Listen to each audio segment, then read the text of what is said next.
Persyaratan apa saja yang harus Bapak Ibu persiapkan untuk melengkapi verifikasi dokumen setelah Bapak dan Ibu dinyatakan lulus sebagai CPNS pada seleksi akhir pengumuman CPNS 2019.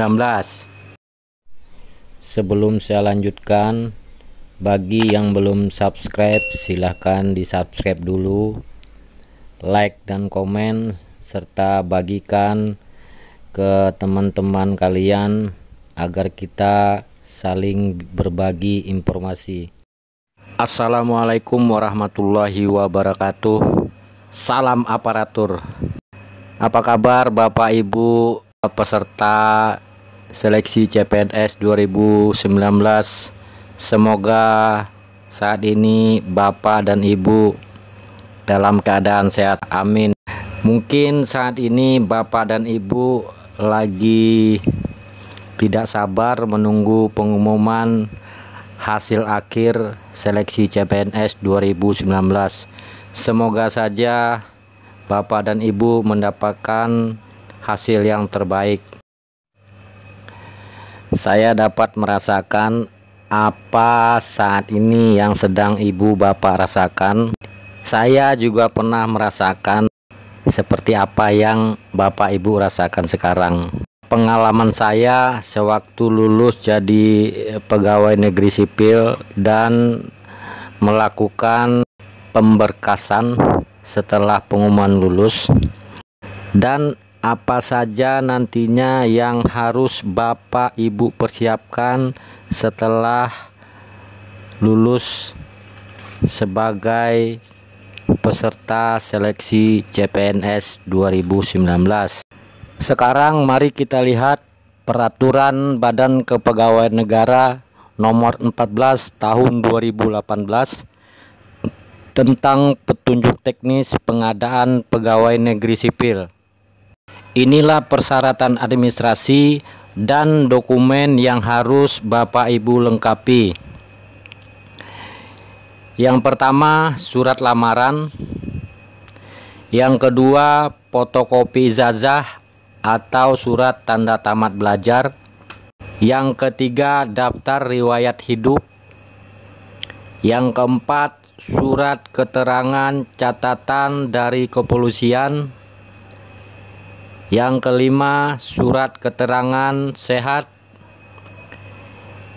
Yang keenam, surat keterangan bebas narkoba. Serta yang ketujuh adalah surat pernyataan. Sekarang mari kita lihat penjelasannya satu persatu.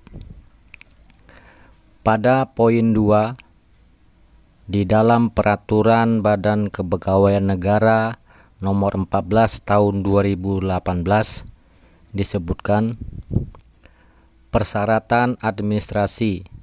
Setiap peserta seleksi yang dinyatakan lulus seleksi untuk diangkat menjadi calon PNS wajib menyerahkan surat lamaran yang telah diisi dan ditandatangani dengan tinta hitam sesuai format yang telah ditentukan oleh Panitia Seleksi Nasional Pengadaan PNS, ditujukan kepada PPK, disertai dengan A. Fotokopi ijazah atau STTB yang telah dilegalisir oleh pejabat yang berwenang sesuai dengan kualifikasi pendidikan dan tugas yang ditetapkan. Nah, untuk Bapak Ibu ketahui, ijazah atau STTB yang akan Ibu legalisir ini harus sama persis dengan ijazah yang Bapak Ibu upload sewaktu melamar CPNS di akun SSCASN Ibu masing-masing. B. Daftar riwayat hidup yang ditandatangani oleh peserta dan bermaterai yang formulir isiannya sudah tercetak pas foto yang disediakan melalui website https://sscn.bkn.go.id atau di website lainnya yang ditentukan oleh Panitia Seleksi Nasional Pengadaan PNS sebagaimana tercantum dalam Anak Lampiran 3 yang merupakan bagian tidak terpisahkan dari peraturan badan ini. Nah, nanti Ibu dan Bapak tinggal download daftar riwayat hidup ini di website https://sscn.bkn.go.id. C. Surat keterangan catatan kepolisian yang diterbitkan oleh Kepolisian Negara Republik Indonesia.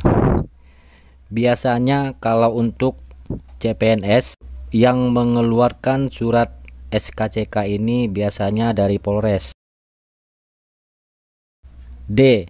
Surat keterangan sehat jasmani dan rohani dari dokter yang berstatus PNS atau dokter yang bekerja pada unit pelayanan kesehatan pemerintah. Arti kata harus dikeluarkan oleh dokter yang berstatus PNS atau unit pelayanan kesehatan pemerintah. Selain itu tidak bisa. E. Surat keterangan tidak mengkonsumsi atau menggunakan narkotika, psikotropika, prekursor, dan zat adiktif lainnya yang ditandatangani oleh dokter dari unit pelayanan kesehatan pemerintah atau pejabat yang berwenang dari badan atau lembaga yang diberikan kewenangan untuk pengujian zat narkoba dimaksud. F. Surat pernyataan yang formulir isiannya disediakan oleh pejabat yang secara fungsional bertanggung jawab di bidang kepegawaian berisi tentang 1. Tidak pernah dipidana dengan pidana penjara berdasarkan peraturan pengadilan yang sudah mempunyai kekuatan hukum tetap karena melakukan tindak pidana dengan pidana penjara 2 tahun atau lebih. 2. Tidak pernah diberhentikan dengan hormat, tidak atas permintaan sendiri, atau tidak dengan hormat sebagai calon PNS atau CPNS, prajurit Tentara Nasional Indonesia, anggota Kepolisian Negara Republik Indonesia, atau diberhentikan tidak dengan hormat sebagai pegawai negeri sipil, termasuk pegawai badan usaha milik negara atau badan usaha milik daerah. 3. Tidak berkedudukan sebagai calon PNS, CPNS, prajurit Tentara Nasional Indonesia, atau anggota Kepolisian Negara Republik Indonesia. 4. Tidak menjadi anggota atau pengurus partai politik atau terlibat politik praktis. Saya jelaskan di sini yang dimaksud politik praktis ketika saat pilkada ataupun pilpres, walaupun kalian tidak menjadi anggota atau pengurus partai, tetapi kalian ikut berkampanye ataupun menyerukan yel-yel salah satu calon wali kota dan bupati. Contohnya seperti itu. 5. Bersedia ditempatkan di daerah wilayah negara kesatuan Republik Indonesia atau negara lain yang ditentukan oleh instansi pemerintah sebagaimana tercantum dalam Anak Lampiran 4 yang merupakan bagian tidak terpisahkan dari peraturan badan ini. Pemeriksaan kelengkapan dan keabsahan persyaratan administrasi dilakukan PPK atau pejabat lain yang ditunjuk di bidang kepegawaian dengan ketentuan. Penerimaan berkas persyaratan administrasi dilaksanakan sesuai jadwal yang ditentukan dalam pemberitahuan. B. Penelitian kelengkapan berkas persyaratan administrasi dan keabsahan dilakukan sesuai dengan ketentuan yang berlaku. Mengenai 1. Keabsahan surat lamaran dengan ketentuan diisi sesuai dengan format yang telah ditentukan oleh Panitia Seleksi Nasional Pengadaan PNS dan ditandatangani oleh peserta seleksi yang bersangkutan. 2. Kesesuaian kualifikasi pendidikan atau surat tanda tamat belajar, ijazah, beserta seleksi yang bersangkutan dengan kualifikasi pendidikan yang dipersyaratkan dan dibutuhkan dalam tugas atau pekerjaan dengan ketentuan. A. Calon pelamar merupakan lulusan dari sekolah menengah atas (SMA) sederajat yang sudah terdaftar di Kementerian Pendidikan dan Kebudayaan dan atau Kementerian Agama dan lulusan perguruan tinggi dalam negeri dan program studi yang terakreditasi dalam Badan Akreditasi Nasional Perguruan Tinggi Negeri atau (BAN PT) dan atau Pusdiknaker atau Lembaga Akreditasi Mandiri Pendidikan Tinggi Kesehatan (LAM PT Kes).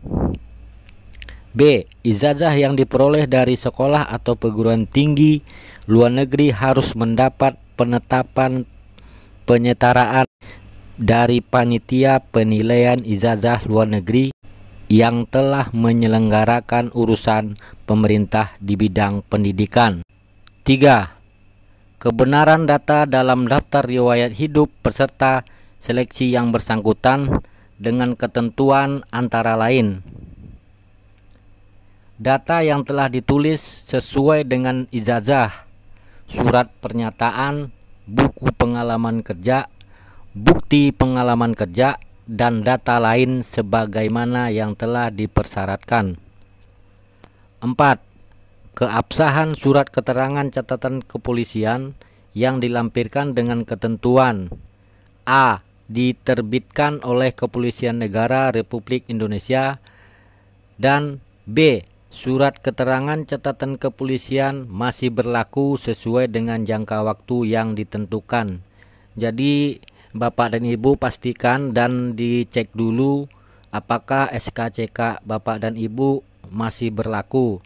Kalau sudah habis masa berlakunya, silahkan segera diperpanjang, karena yang tidak berlaku tidak akan bisa diproses.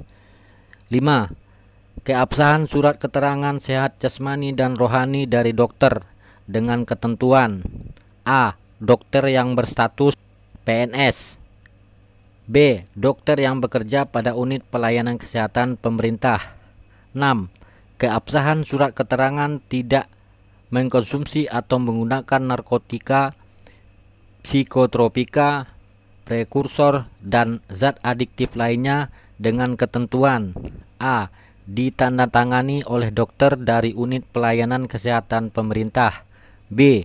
Pejabat yang berwenang dari badan atau lembaga yang diberikan kewenangan untuk pengujian zat narkoba dimaksud. Nah, ini yang paling penting Bapak Ibu. Apabila salah satu syarat sebagaimana tersebut pada angka 1 di atas tadi sampai dengan angka 6 tidak dipenuhi, maka yang bersangkutan tidak dapat diusulkan penetapan NIP-nya. Pemisahan berkas persyaratan administrasi yang memenuhi syarat dan yang tidak memenuhi syarat, serta berkas yang belum lengkap diberi tanda atau kode yang berbeda dengan ketentuan. Berkas lamaran yang memenuhi persyaratan administrasi disiapkan sebagai bahan penyampaian usulan penetapan NIP. Berkas lamaran yang bahannya belum lengkap dimintakan kelengkapan administrasi yang belum terpenuhi tersebut kepada yang bersangkutan dengan disertai batas waktu yang ditentukan. 3. Berkas lamaran yang tidak memenuhi persyaratan administrasi dikembalikan kepada yang bersangkutan dan tidak dapat diusulkan penetapan NIP-nya. Semua persyaratan administrasi tersebut bagi yang lolos harus dilengkapi paling lambat 15 hari kerja sejak tanggal pemberitahuan. Setelah persyaratan administrasi dan dokumen Bapak Ibu diverifikasi dan Bapak Ibu memenuhi syarat, maka setelah itu baru bisa diusulkan penyampaian usulan penetapan NIK. Agar nantinya Ibu tidak terburu-buru, maka persiapkanlah lebih awal. Kalau Bapak dan Ibu masih ragu dengan penjelasan saya, silakan Bapak dan Ibu ulang menontonnya sekali lagi dan jangan di skip agar Bapak dan Ibu lebih paham nantinya sewaktu mempersiapkan persyaratan ini. Terima kasih.